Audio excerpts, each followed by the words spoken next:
If I'm a patient, I'm feeling a little off. What are some of the signs that I might be looking for that may require me getting my hormones checked, my hormones levels?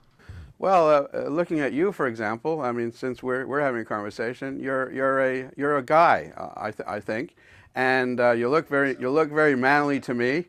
So for men, it's very simple in the sense that men develop certain signs and symptoms of hormone decline, and primarily for men, it's mostly testosterone. Testosterone seems to be the primary one, but many of the other hormones also will decline with men.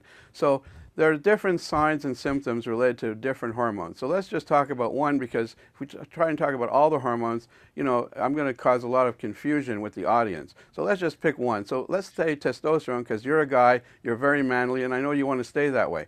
So when testosterone declines, what happens to men is they kind of reach this midlife crisis kind of feeling. Okay, so they get irritable, number one.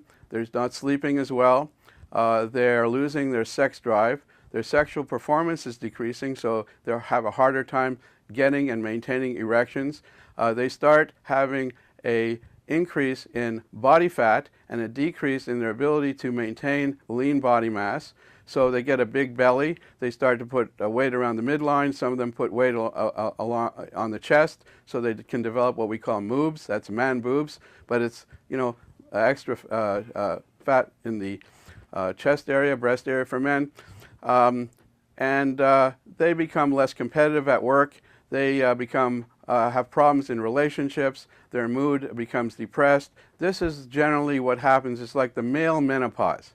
Okay, this is really a very classical combination of symptoms that you'll find in men, and signs are very often go along with that, and that is, you're going to see the difference in the body composition. When you look at a guy, you're going to see some drooping in the skin. You're going to see some muscle atrophy.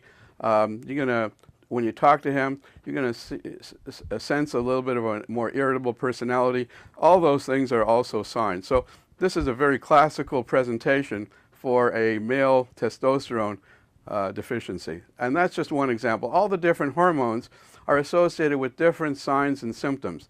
And a knowledgeable physician whose knowledge and has experienced a lot of these cases often can make the diagnosis without the need for a lab test. A lab test is just going to confirm it for them.